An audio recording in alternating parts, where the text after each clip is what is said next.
The Medellin cartel was a powerful and highly organized Colombian drug cartel and terrorist-type criminal organization originating in the city of Medellin, Colombia that was founded and led by Pablo Escobar.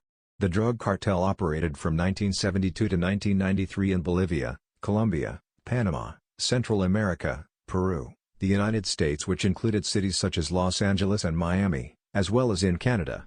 Although the organization started out as a smuggling network in the early 1970s, it wasn't until 1976 that the organization turned to trafficking cocaine.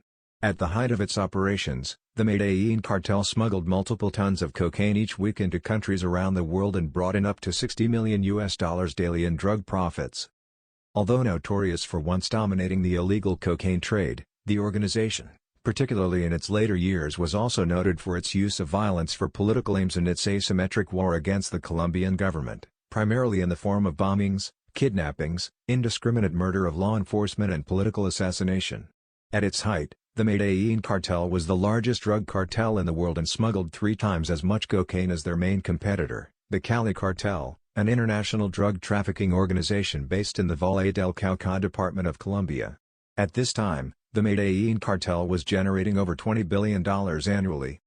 In the late 1960s, illegal cocaine trade became a significant problem and became a major source of profit. Drug lord Pablo Escobar distributed cocaine for the cartel in New York City and later Miami, establishing a crime network that at its height trafficked around 300 kilos per day. By 1982, cocaine surpassed coffee as the chief Colombian export. Private armies were raised to fight off guerrillas who were trying to either redistribute their lands to local peasants, kidnap them, or extort the Guerrilla money. Revolutionary Armed Forces of Colombia attempted to steal.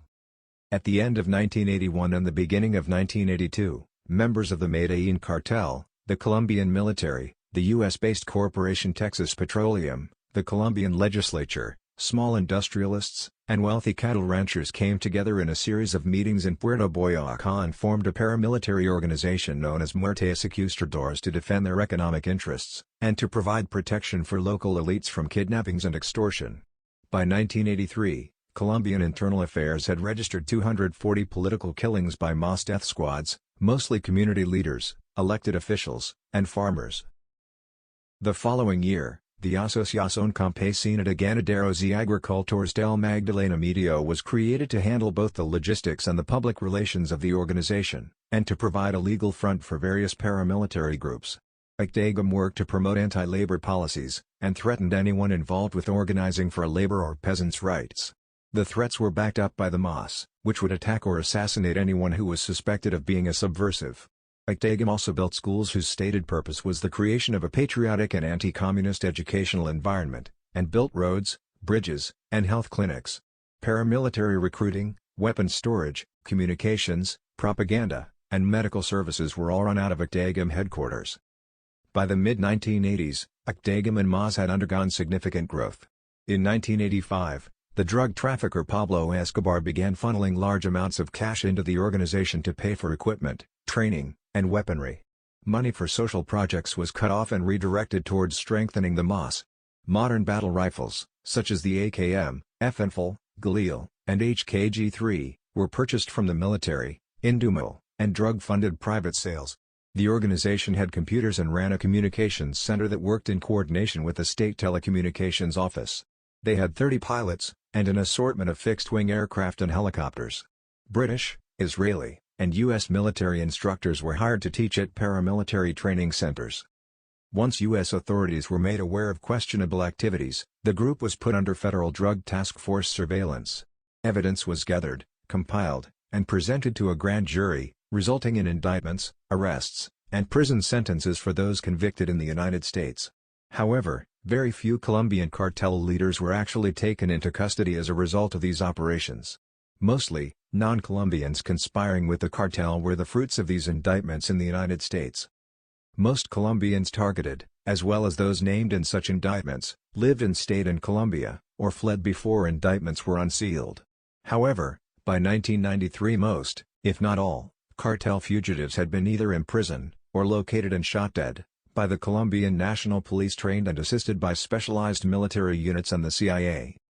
The last of Escobar's lieutenants to be assassinated was Juan Diego Arcilajano, who had been released from a Colombian prison in 2002 and hidden in Venezuela to avoid the vengeance of Los Pepes. However, he was shot and killed in his Jeep Cherokee as he exited the parking area of his home in Cumaná, Venezuela, in April 2007. While it is broadly believed that Los Pepes have been instrumental in the assassination of the cartel's members over the last 21 years, it is still in dispute whether the mantle is just a screen designed to deflect political repercussions from both the Colombian and United States governments' involvement in these assassinations. Perhaps the greatest threat posed to the Medellin cartel and the other traffickers was the implementation of an extradition treaty between the United States and Colombia. It allowed Colombia to extradite to the U.S. any Colombian suspected of drug trafficking and to be tried there for their crimes.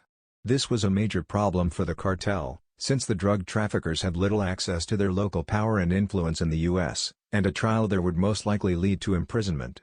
Among the staunch supporters of the extradition treaty were Colombian Justice Minister Rodrigo Lara, who was pushing for more action against the drug cartels, police officer Jaime Ramirez, and numerous Colombian Supreme Court judges. However, the cartel applied a bend-or-break strategy towards several of these supporters, using bribery, extortion, or violence. Nevertheless, when police efforts began to cause major losses, some of the major drug lords themselves were temporarily pushed out of Colombia, forcing them into hiding, from which they ordered cartel members to take out key supporters of the extradition treaty. The cartel issued death threats to the Supreme Court judges, asking them to denounce the extradition treaty. The warnings were ignored. This led Escobar and the group he called Los Extraditables to start a violent campaign to pressure the Colombian government by committing a series of kidnappings, murders, and narco-terrorist actions. In November 1985, 35 heavily armed members of the M19 guerrilla group stormed the Colombian Supreme Court in Bogotá, leading to the Palace of Justice siege.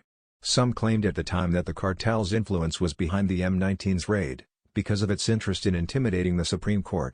Others state that the alleged cartel-guerrilla relationship was unlikely to occur at the time because the two organizations had been having several standoffs and confrontations, like the kidnappings by M19 of drug lord Carlos Leder and of Nieves Ochoa, the sister of Juan David Ochoa. These kidnappings led to the creation of the MAS paramilitary group by Pablo Escobar. Former guerrilla members have also denied that the cartel had any part in this event. The issue continues to be debated inside Colombia. As a means of intimidation, the cartel conducted thousands of assassinations throughout the country. Escobar and his associates made it clear that whoever stood against them would risk being killed along with their families. Some estimates put the total around 3,500 killed during the height of the cartel's activities, including over 500 police officers in Medellin, but the entire list is impossible to assemble, due to the limitation of the judiciary power in Colombia. The following is a brief list of the most notorious assassinations conducted by the cartel. Kyle Luis Moreno, 2 DAS agents who had arrested Pablo Escobar in 1976. Among the earliest assassinations of authority figures by the cartel. Rodrigo Lara, Minister of Justice, killed on a Bogotá highway on April 30, 1984, when two gunmen riding a motorcycle approached his vehicle in traffic and opened fire. Tulio Manuel Castro Gil, Superior Judge, killed by motorcycle gunmen in July 1985, shortly after indicting Escobar. Fernando Baquero Borda, Supreme Court Justice, killed by gunmen in Bogotá on July 31, 1986. Jaime Ramirez Gomez, Police Colonel and head of the Anti-Narcotics Unit of the National Police of Colombia. Killed near Fontibón on his way to Bogotá on November 17, 1986 when assassins in a green Renault 18 beside his red Mitsubishi Montero and opened fire. Ramirez was killed instantly, his wife and 2 sons were unharmed. Guillermo Cano Izaza, Director of El Espectador, killed on December 17, 1986 in Bogotá by gunmen riding a motorcycle. Jaime Pardo Leal, presidential candidate and head of the Patriotic Union Party, killed by a gunman in October 1987. Carlos Mora Hoyos, Attorney General, kidnapped then killed by gunmen in Medellin in January 1988. Antonio Roldan Betancourt, Governor of Antioquia, killed by a car bomb in July 1989. Valdemar Franklin Quintero, Commander of the Antioquia Police, killed by gunmen in Medellin in August 1989. Luis Carlos Galán, presidential candidate, killed by gunmen during a rally in Soacha in August 1989. The assassination was carried out on the same day the commander of the Antioquia Police was gunned down by the cartel. Carlos Ernesto Valencia, Superior Judge, killed by gunmen shortly after indicting Escobar on the death of Guillermo Cano, in August 1989. Jorge Enrique Pulido, journalist, Director of Jorge Enrique Pulido TV, killed by gunmen in Bogotá in November 1989. Diana Turbay, journalist, chief editor of the Hoy por Hoy magazine, killed during a rescue attempt in January 1991. Enrique Alomurtra, Minister of Justice, killed by gunmen in downtown Bogotá in May 1991. Miriam Rocio Velez, Superior Judge, killed by gunmen shortly before she was to sentence Escobar on the assassination of Galan. In September 1992, Miguel Maza Marquez was targeted in the DAS building bombing, resulting in the death of 52 civilians caught in the blast. Miguel escaped unharmed. In 1993, shortly before Escobar's death, the cartel lieutenants were also targeted by the vigilante group Los Pepes. With the assassination of Juan Diego Arcilajano in 2007, most if not all of Escobar's lieutenants who were not in prison had been killed by the Colombian National Police search block, or by the Los Pepes vigilantes. DEA agents considered that their four-pronged kingpin strategy, specifically targeting senior cartel figures, was a major contributing factor to the collapse of the organization. La Oficina de Envigado is believed to be a partial successor to the Medellin organization. It was founded by Don Berna as an enforcement wing for the Medellin cartel. When Don Berna fell out with Escobar, La Oficina caused Escobar's rivals to oust Escobar. The organization then inherited the Medellin turf and its criminal connections in the US, Mexico, and the UK, and began to affiliate with the paramilitary United Self-Defense Forces of Colombia, organizing drug trafficking operations on their behalf.